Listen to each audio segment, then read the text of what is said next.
Hello, what's going on, guys? My name's Cezilla here, and I'm back with another video. Yes, I'm making an intro for once in my life. I don't know what's going on here.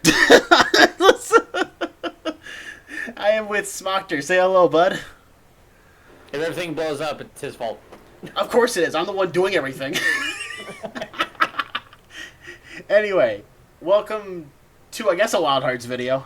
Not the typical one, I guess. Yeah. So, this video is going to be quite a bit different. Unfortunately, Germs and I decided to play detective, and it didn't go over very well. Yeah. So, before we say anything else, blame Jeremy, blame Smocter, because this was his idea. You started it. You need to own up, sir. Oh, I'm sorry, I was the one who wanted to go fight the giant poison beak, so I don't want to... Oh, no, I'm not blaming you for fighting him. You're the one who discovered him, though. Well, we saw him like 4 or 5 times. Okay, apparently should we explain this crap before we start fighting over it? Yeah. Okay, so, for context, this recording that you are seeing was done, what? Ah, gosh, like, not even 3 days ago, but almost about a week since the last time we played Wild Hearts. Yeah. And we were doing some grinding because we were setting up, getting ready for episode 6, which is going to be coming out probably... We're probably going to record this in the next week or so, at least.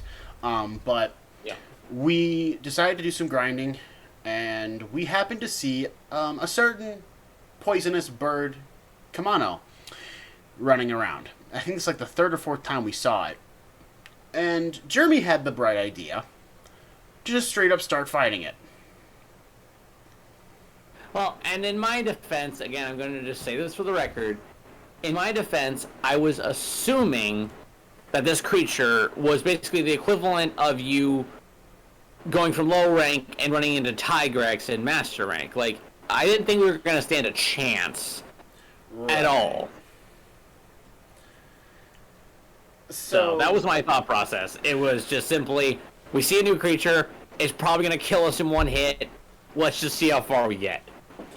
Little did we know that we would actually end up killing it after 20 minutes. So, how to say this without sounding stupid? We decided to try to fight it. Because we were just curious what would happen. As you can see from my screen right now, it obviously started out great as I got murdered in the first 5 minutes. But it's something we were just curious about because, again, like Germ said, we thought we were going to get smoked. Absolutely just smoked. And that didn't quite go as how we planned. So, to put it simply, the reason this video is being recorded is because I think a lot of people, at least our viewers, are a little confused why we are playing Wild Hearts because we seem to rage at the game quite a lot. And I think I should let you take the lead on this because I think you've kind of been throwing most of the shade at it. Yeah. This is basically just us prefacing is we are not shitting on Wild Hearts, saying that it's a shitty game and hating on it because we hate the game. That's not the issue. The issue is that we are A, not good at the game currently, so we have no idea what the fuck is going on. So we're struggling in that sense because we're still trying to figure things out.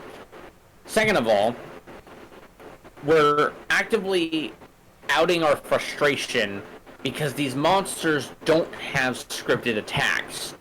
So while yes, they have attacks that they repeat, unlike Monster Hunter, they don't have like huge tells of what the hell's going on, especially when they rage. If you guys go back, this recording is probably going to come after King Tusk. Yeah, this would be after Spine Glider. Yeah, if you guys go back to King Tusk, when he enrages, other than his charge, like his big charge, there is no tell if he's going to hop, if he's going to spin, what the hell he's going to do. At least I haven't figured out one. I've noticed that there's like slight minute tells, but that would just be me with my kind of Monster Hunter brain going about it. So, I don't know.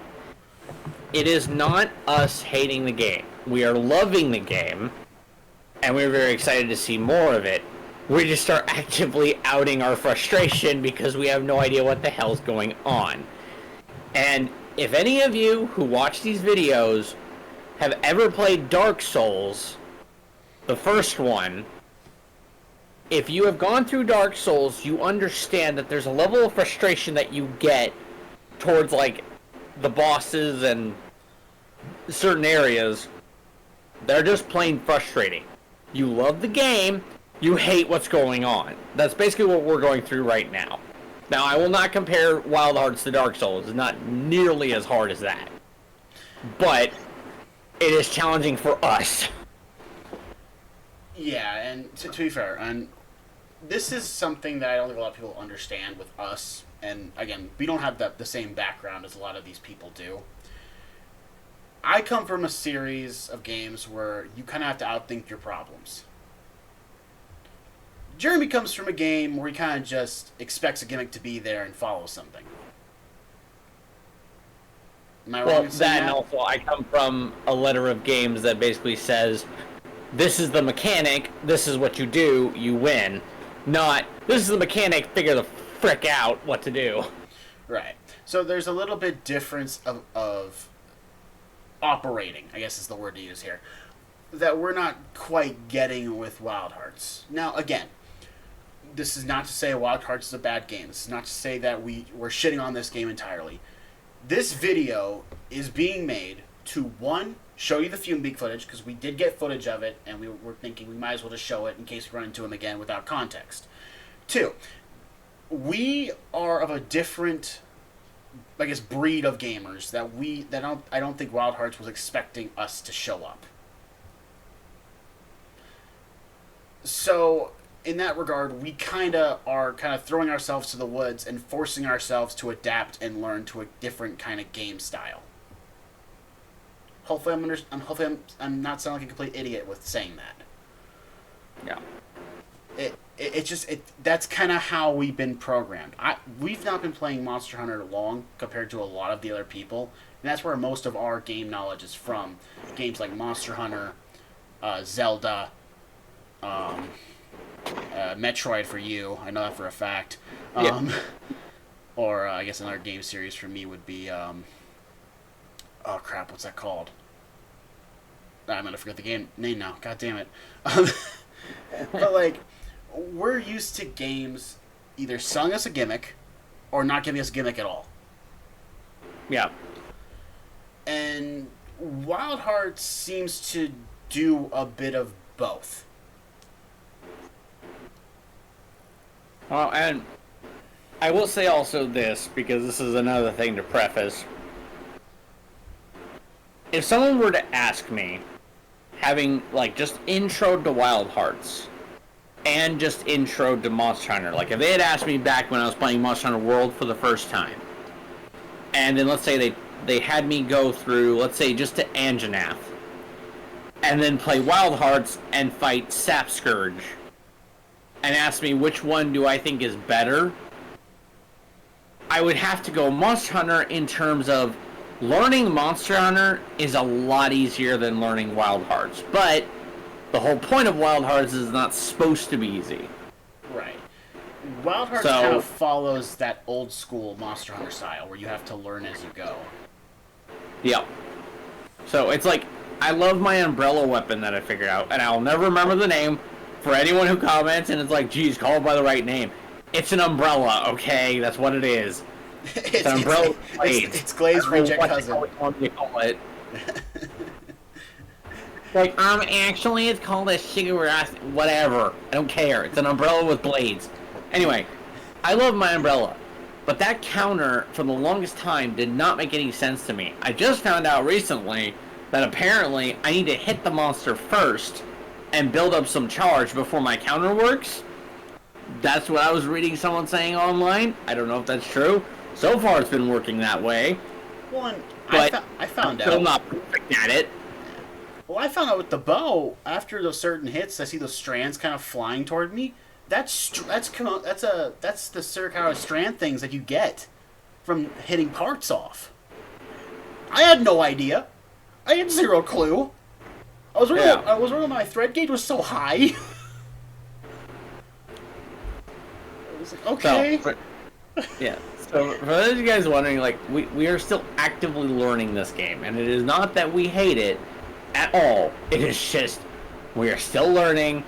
Bear with us because we are not going to be doing too well for a little bit. Well, and the other thing to bring up and kind of say is we try to play these games as raw as we can. Try not to look anything into it. Try not to remember anything. We kind of like to learn as we go. And especially for me, that's a lot harder because I know Jeremy's a little easier at doing this, where he kind of just doesn't look up anything.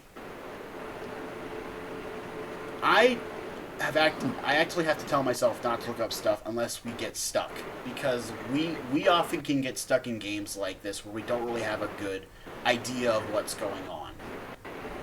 No. So we aren't part of this like Gen Z initiative where you have to look up meta builds, look up crap to figure out everything. We are kind of more of a raw style of gamers where we have to learn by ourselves.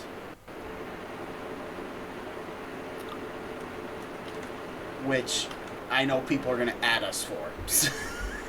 Yeah. Well, and that's the thing is, like, I'm going to say this for the video's sake. Everyone can have their fun in their own way. There is nothing wrong with that. Now, if you are actively shooting yourself in the foot and making no progress for no apparent reason, that's a different issue.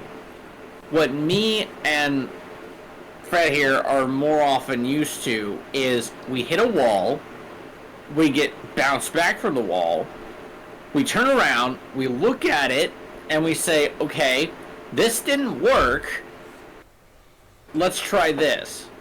And we rinse and repeat that process until something works. Now, if we've tried everything in our minds that we can possibly understand, and we're still hitting that wall, then yes, we will look something up, be like, okay, why are we hitting this wall? Now, for example, in the old FNAF World game that came out years ago, FNAF World RPG, during the DLC, if you went to go fight the rainbow, it actually was physically impossible to kill that rainbow until you unlocked Nightmare Balloon Boy.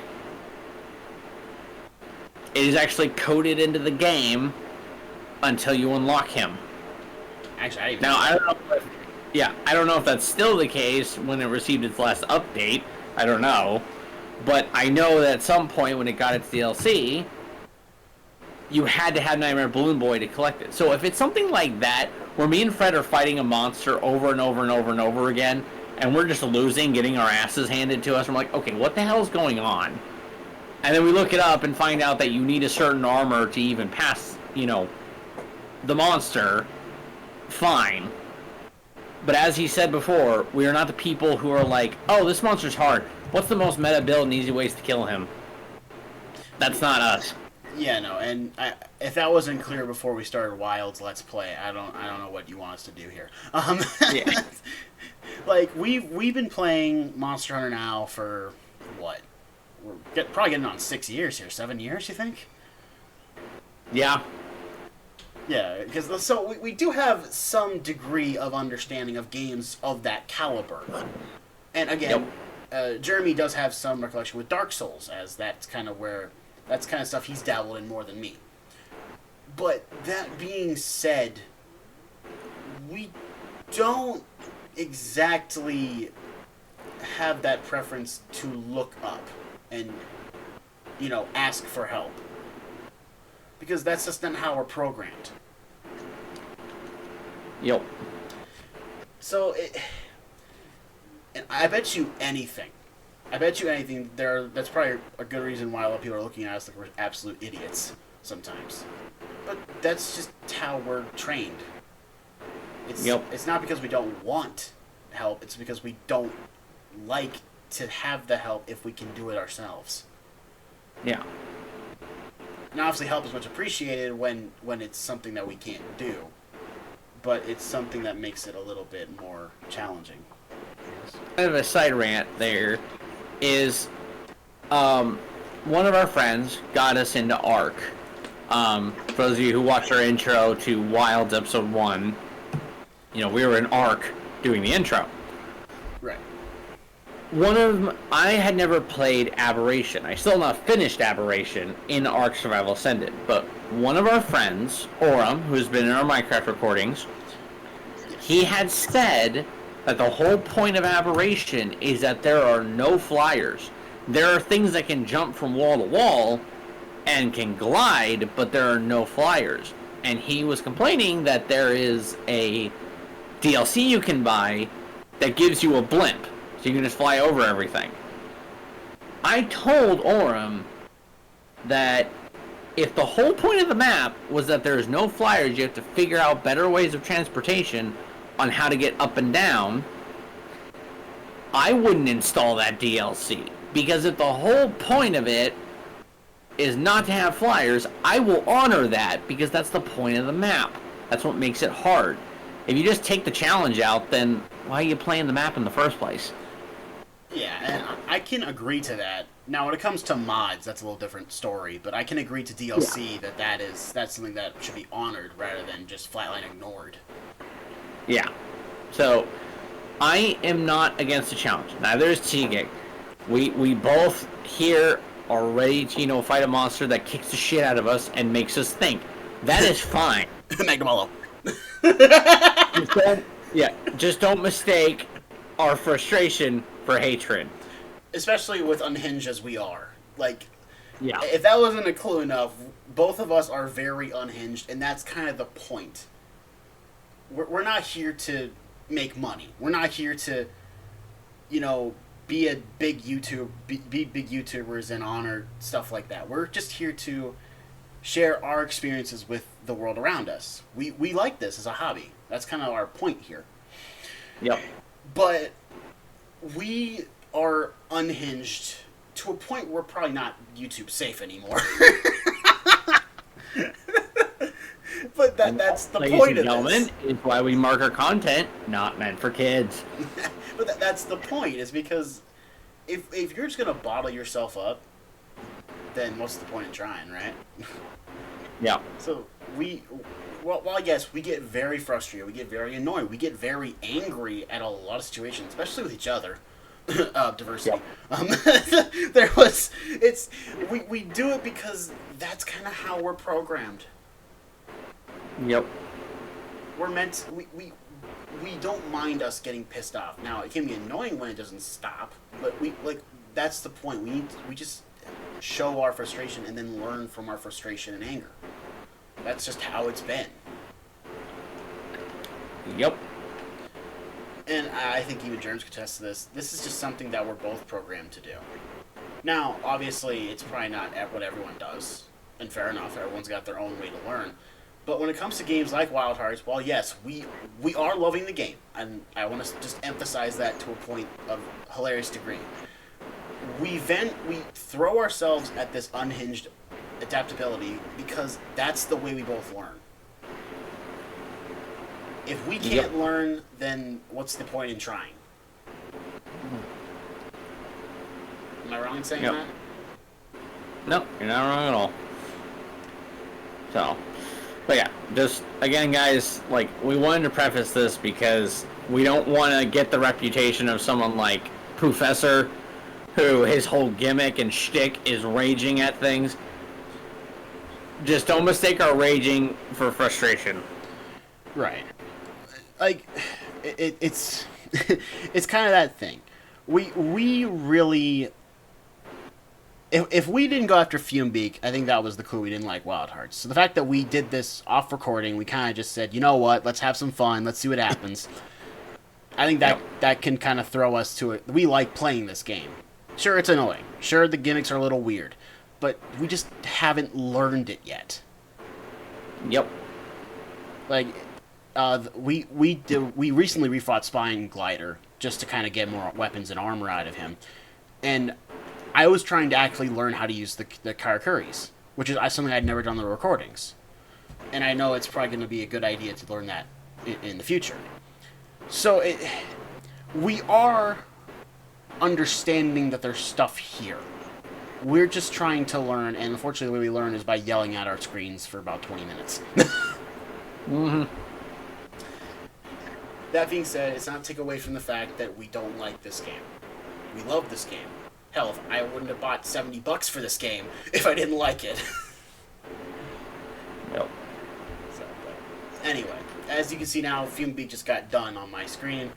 So that is the end of Fumebeak, and hopefully we can get back to the regular rescheduled content. We just wanted to make this video to show off Fumebeak, because Lord knows people are going to be thrown out of context from that. Yep. And we also want to make it clear, and this is not just for Wild Hearts, it's for every game that we'll ever play. We learn through our anger and our frustration. Yep. That's just the point of it. Anyway, unless you have anything else to bring up. Do we want to do our thoughts on Fumebeak? Yeah, why don't you go first since you brought the idea up? I'm fine with that. Yeah. So, Fumebeak, as you saw in the recording, the poison, I will say, wasn't as prevalent. To be honest, throughout the entire fight, and maybe this was more so on T-Gig's end, I didn't get hit with poison all that much, but when I did, it just realistically just didn't seem to do all that much. Yeah, I noticed the poison had a charge up meter. Yeah. So, maybe there will be worse poison monsters later on. That's completely possible. Yeah. And, it might be the bane of our existence. But, the thing that worries me is later on, after defeating Fumebeak, I read the bio on it, and the bio on poison, how to get rid of it. And basically, as far as I could tell, we're not even near an area that gives us an antidote for the poison. So basically, the recommendation is don't get hit. And I'm like, well, that's perfect. So, with that in mind, Fumebeak was not that bad. His spins and his dive bombs were a little bit annoying, but after we figured out that the dive bomb could be blocked by the giant wall that blocks King Tusk, and then the spin... honestly, not that bad.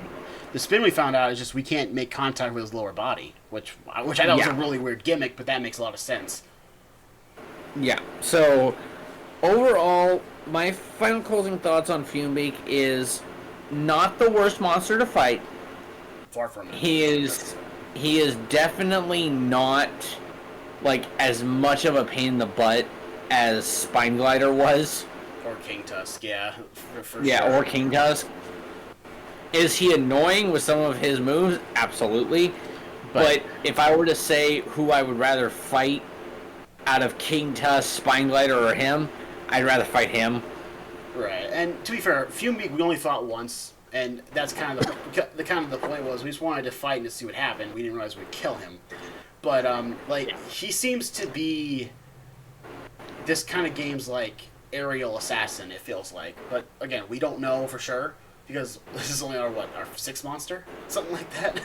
So the fact that he wasn't as dangerous for flying, I thought it was interesting, but I think it makes a lot of sense. Yeah. Yep. And now that you mentioned poison not having a real antidote for us at the moment in the game, kind of makes sense why I think then it wasn't doing hardly anything damage-wise. Right. And again, it might just be a thing where we kind of asked too early to go fight it, but I feel like Fumebeak has probably been one of the better experiences personally. Right. I mean, and I have to say that if Fumebeak ends up being say, this world's version of Pookie Pookie, and that was our intro to poison, fine. Honestly, I would not mind that. Yeah. If I were to compare Fumebeak to Pookie Pookie, I honestly would rather Fumebeak. Not saying Pookie Pookie's bad, but in this instance, Fumebeak would be better in terms of a poison monster intro. Yeah, well, and again, we also have done some research as well since the last time because we were a little curious about again how the elements worked, how ailments worked. So I did a little more digging, and we did notice that there's not a crap ton of monsters in this game. I saw we had like 23 total, something like that. So the fact that this guy is as unique as he is, and we just randomly found him on his King Tusk map, on King Tusk's quest, and just happened to be here. It was kind of interesting. Kind of has that little bit of world building, so to speak, where these guys kind of naturally are animals running around. Yeah. But I really do like this guy. As much as he was kicking our ass, I think that was because we were going in expecting to die very quickly. So no, and like obviously we went in with that expectation because of the fact we had no idea how strong he was, no idea how like ferocious he was gonna be.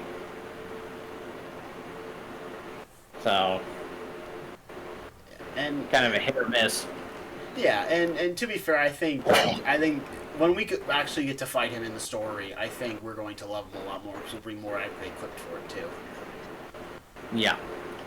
But as is, he was definitely a very interesting fight, very personality driven. I found with especially his idle animations and kind of the way he was attacking us too. It was very interesting. Yeah. But I think that's kind of it, really. Yeah. We actually went longer than the footage itself. Funny enough. But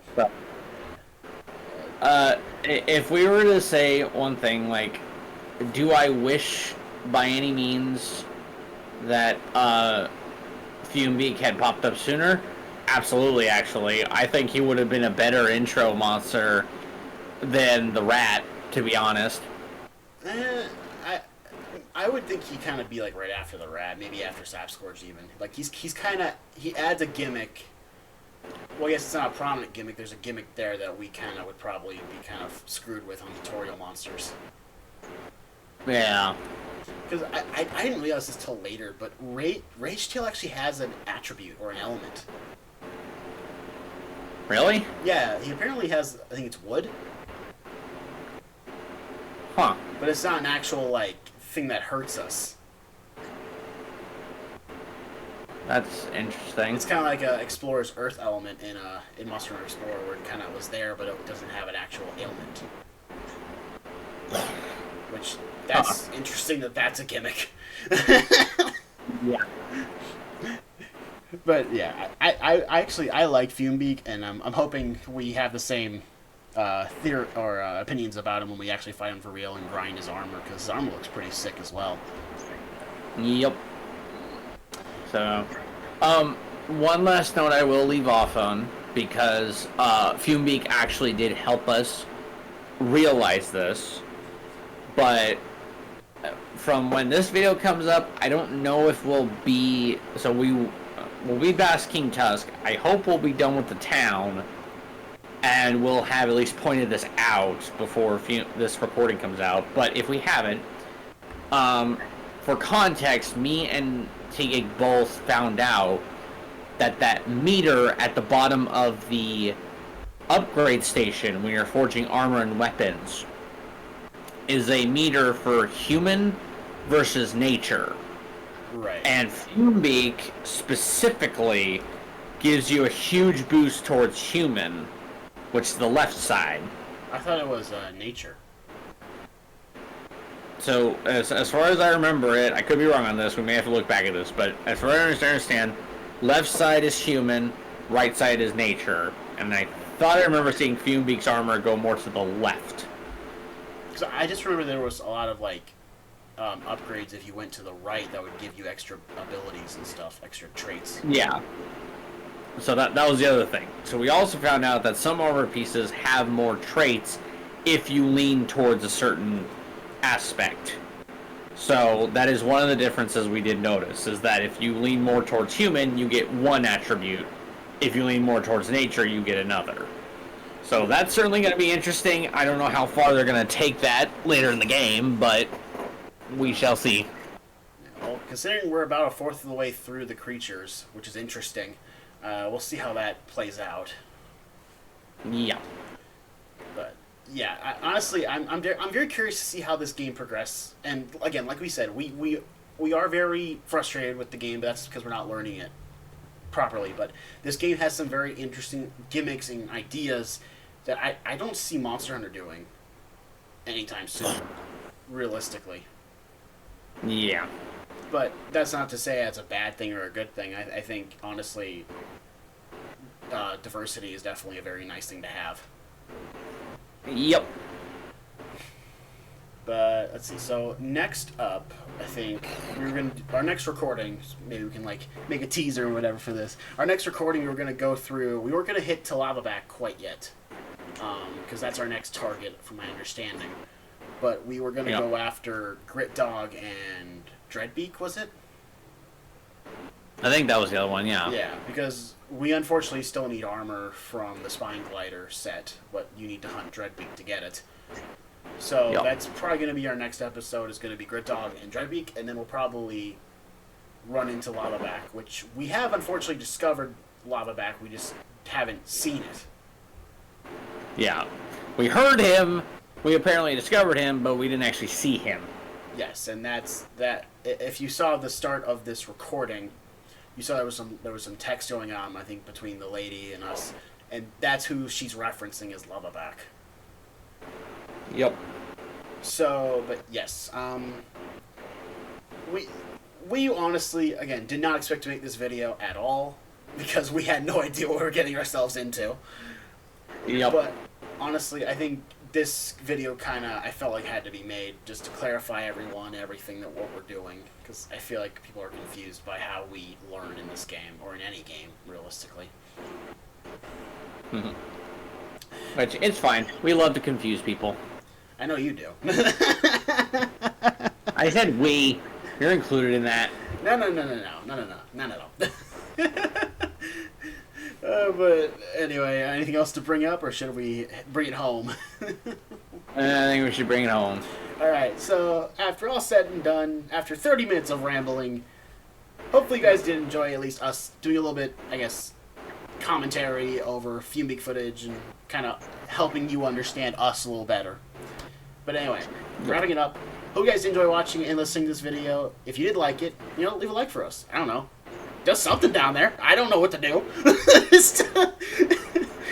But again, it's always up to you guys. Like, subscribe, up to you. But hey, at the end of the day, you decided to watch us, and that's gift enough for both of us, honestly. Mm-hmm. But anyway. And no refunds. Okay, get this guy out. For the third time, thanks for watching. Hope you did enjoy, and we will see you guys in the next Heart Attack Hernia. Yay! Good night, everybody. Okay, now to be serious. Fuck all of them.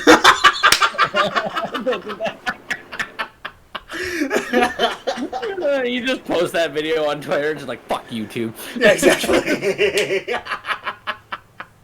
Love you too, but fuck you all. Oh, God.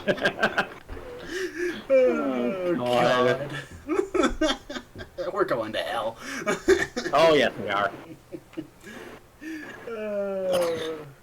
Yeah, that was pretty good, honestly.